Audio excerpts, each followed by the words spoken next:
በፈሰሰው ደም እግዚአብሔር ይዋጋል። አይቶህም አንተ ይዋጋል። ወገን የለውም ብለህ ይሆናል።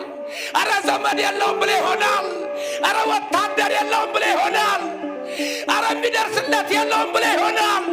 እግዚአብሔር ግን ለሚሞተው ብላቴና፣ ለምትሞተው እናት፣ ለሚሞተው ሽማግሌ እግዚአብሔር ይዋጋል። ስሙም እግዚአብሔር ነው። እመነው፣ ወቀው፣ ተጠንቀቅ።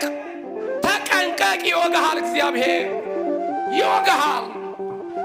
አይነግርም። በዚህን ቀን ወታደር አሰልፋለሁ አይልም መድኃኔዓለም።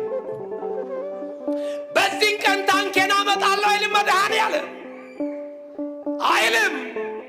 ተጠንቀቅ። ከተቀመጥክበት ላትነሳ ትችል ይሆናል። ከተኛበት ላትነቃ ትችል ይሆናል። የበላውን ምግብ ወደ ጉሮሮ ሳትውጥ ይጠራ ይሆናል። ተጠንቀቅ። የእሱ ጥይት ብዙ ናቸው። ጥይቱ ብዙ ነው። በየትኛው ጥይት እንደሚገላ አታውቀውም። ግድ የለም።